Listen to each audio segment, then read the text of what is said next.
Saya masih menikmati sejarah Islam di masa lampau dalam Jejak Islam Nusantara di Jawa Timur.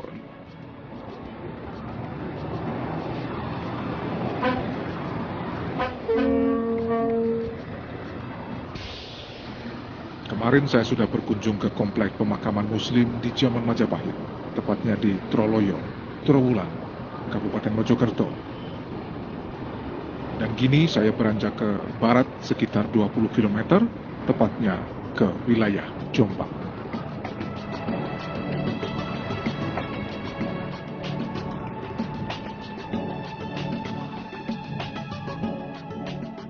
Mitra Muslim, siapa yang tidak mengenal Jombang?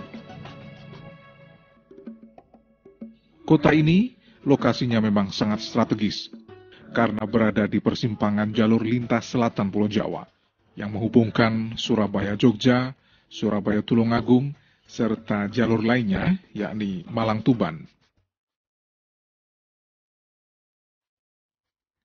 Jombang sejak lama juga dikenal sebagai kota santri, karena saking banyaknya sekolah pendidikan Islam atau pondok pesantren di kota ini.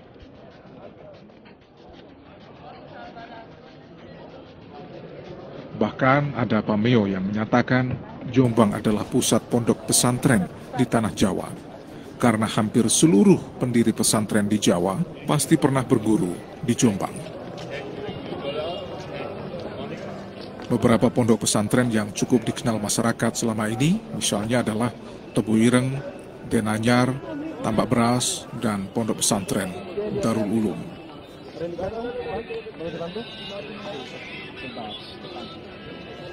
Ada beberapa sejarah tutur yang berkembang di masyarakat terkait asal-usul kata Jombang. Tapi semuanya menuju pada satu hal, yakni Jombang merupakan akronim dari Ijo dan Abang. Pertama, Ijo mewakili kaum santri atau kalangan agamis, dan Abang mewakili kaum abangan atau kaum nasionalis dan kejawen. Kedua kelompok tersebut hidup berdampingan dan harmonis di Jombang sejak zaman dulu, sehingga kedua elemen itu digambarkan dalam warna dasar lambang daerah Kabupaten Jombang.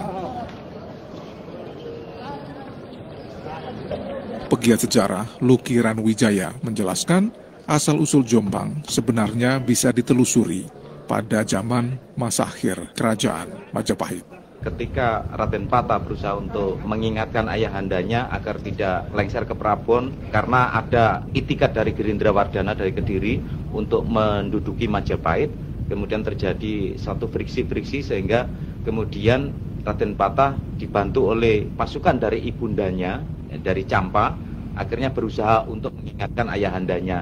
Nah, pada saat itulah bahwa pasukan Campa itu menggunakan tanda kebesaran warna merah atau abang, dan pasukan Raden Patah dengan tanda kebesaran hijau atau hijau, sehingga memunculkan satu paduan warna Jombang.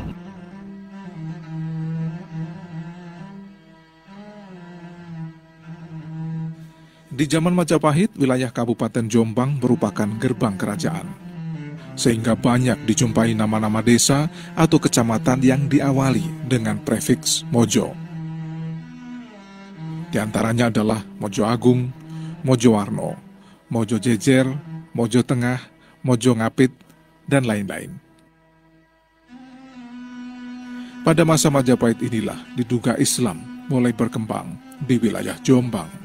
Ternyata Prabu Jayanegara yang diduga mempunyai penasihat spiritual orang Iran yang lebih dikenal dengan Syekh Abdul Rahman Hadi atau Syekh Maulana Rohman, atau orang setempat mengatakan Syekh Hadi Sidomulyo. Itu masih ada situs peninggalannya, situs pemakamannya di desa Dukuh Dimoro, Mojo Agung, berbatasan dengan Trowulan sebagai ibu kota kerajaan Majapahit. Ini hal yang menarik, bagaimana seorang Islam, seorang yang sufi barangkali, pada masa itu dipercaya oleh orang internal kerajaan, dalam hal ini pucuk pimpinan, yaitu Prabu Jayanegara atau Prabu Kalagemet, dan keberadaan Syekh Maulana Abdul Hadi atau Mbah Hadi Sidomulyo ini betul-betul dihormati oleh masyarakat sekitar.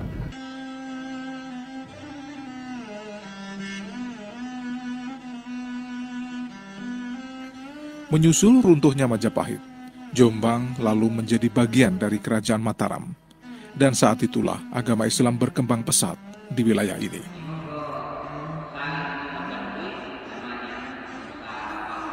Perkembangannya bahkan semakin masif ketika pada 26 Rabiul Awal 1317 Hijriah atau 1899 Masehi, Kiai Haji Hasyim Asy'ari bersama teman-teman seperjuangannya seperti Kiai Abbas Buntet, Kiai Soleh Bendokerep, Kiai Samsuri Wanantoro, dan beberapa kiai lainnya mendirikan pondok pesantren Tebu Ireng. Tebu Ireng sendiri merupakan nama dari sebuah dusun kecil yang masuk wilayah Cukir di Kecamatan Diwe. Awalnya santri Pondok Tebu Ireng hanya 28 orang dan kegiatan dakwah Kiai Hasyim dipusatkan di sebuah bangunan kecil seluas 6 x 8 meter berdinding anyaman bambu bekas sebuah warung. Menurut penuturan pimpinan Pondok Pesantren Tebu Ireng yang juga cucu Kiai Hasyim, yakni Gus Solah, Tebu Ireng pada waktu itu memang merupakan daerah yang cukup rawan. Pabrik gula tentunya kalau pada waktu orang terima gaji ya biasanya dia pakai untuk hal-hal yang hura-hura gitu ya. Apakah minum, main, dan lain-lain gitu. Di Pondok Pesantren Tebu Ireng inilah Kiai Haji Hasyim Asy'ari memulai sebuah tradisi yang kemudian menjadi salah satu ciri khas dan keistimewaannya, yaitu mengkhatamkan kitab Al-Bukhari dan Muslim yang dilaksanakan setiap bulan suci Ramadan. Biasanya acara itu diikuti oleh ratusan kiai yang datang dari berbagai wilayah di Indonesia. Pada waktu awal berdiri, semua bentuk pengajaran di pondok tidak dibedakan dalam jenjang kelas. Kenaikan tingkat pendidikan dinyatakan dengan bergantinya kitab yang khatam dikaji dan diikuti oleh para santri. Materi pelajarannya pun cukup berkisar tentang pengetahuan agama Islam, ilmu syariat dan bahasa Arab, seperti misi sesungguhnya berdirinya sebuah pondok pesantren.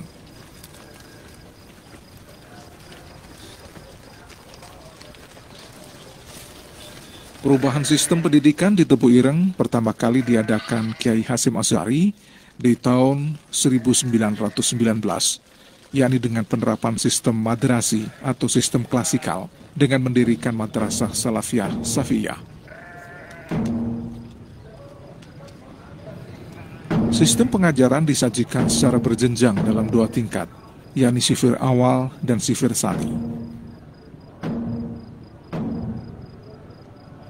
10 tahun kemudian kembali dirintis pembaruan, yakni dengan dimasukkannya pembelajaran umum ke dalam struktur kurikulum pengajaran. Namun dalam penyelenggaraan madrasah ini ternyata tidak berjalan lancar, karena sempat muncul reaksi dari para wali santri, bahkan para ulama dari pesantren lain, karena mempelajari pelajaran umum saat itu dianggap sebagai sebuah kemungkaran, adaptasi budaya Belanda, serta anggapan miring lainnya. Akibatnya, banyak wali santri yang memindahkan putranya ke pondok pesantren lain. Namun madrasah di Tebu Ireng berjalan terus, karena disadari bahwa pada saatnya ilmu umum akan sangat diperlukan bagi lulusan pesantren. Seperti dikisahkan penulis biografi Kiai Haji Hasyim Asy'ari, Zuhairi Misrawi. Pesantren Tebu Ireng itu pada akhirnya mengalami proses transformasi ya, di mana kemudian dimasukkan kurikulum modern di situ, dipelajari bahasa Inggris, bahasa Belanda, matematika, fisika, yang lain-lain. Ini yang menarik sebenarnya potret dari pesantren NU, yaitu memadukan antara tradisi dan kemodernan. Bahkan dikabarkan Kiai Wahid Hasyim itu mengeluarkan uang yang besar untuk membeli buku-buku, sehingga pada masanya perpustakaan di Tebuireng itu perpustakaan terbesar kedua setelah perpustakaan nasional di Jakarta begitu. Banyak peneliti yang datang ke Tebuireng itu untuk meneliti berbagai banyak disiplin ilmu pengetahuan.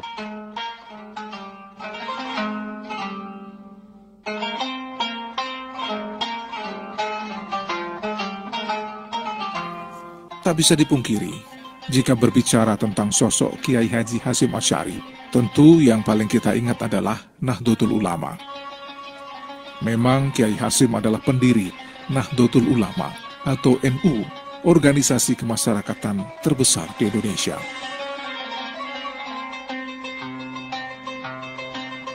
Sejarah mencatat, sejumlah ulama besar tanah air pada tanggal 16 Sa'ban 1344 Hijriah atau 31 Januari 1926 Masehi di Jombang didirikan Jam'iyah Nahdlatul Ulama atau Kebangkitan Ulama.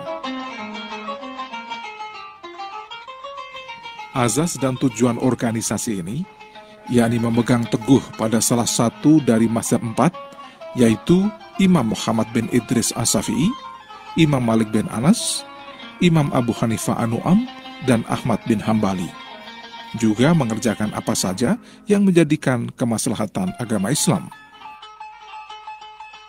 Kiai Haji Hasyim Asy'ari saat itu terpilih menjadi Rois Akbar Nahdlatul Ulama.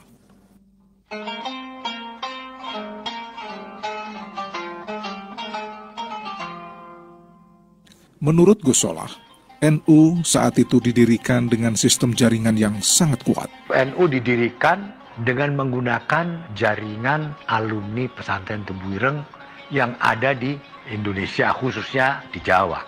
Nah, jaringan-jaringan inilah yang akhirnya kemudian menimbulkan cabang-cabang NU di berbagai tempat.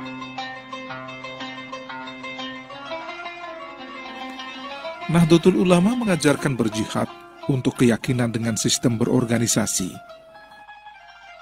Kiai Hasyim Asy'ari saat itu menyadari tidak mudah menyatukan ulama yang berbeda sudut pandang.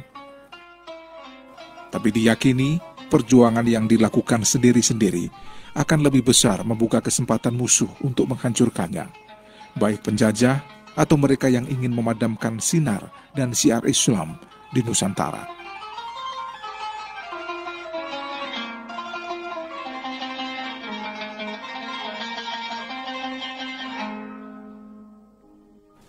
Masa-masa revolusi fisik di tahun 1940 merupakan kurun waktu yang sangat berat bagi Kiai Haji Hasyim Asy'ari. Pada masa penjajahan Jepang misalnya, Kiai Hasyim sempat ditahan dan mengalami penyiksaan fisik.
Dan umat Islam telah kehilangan salah satu pemimpin besarnya.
Darussalam.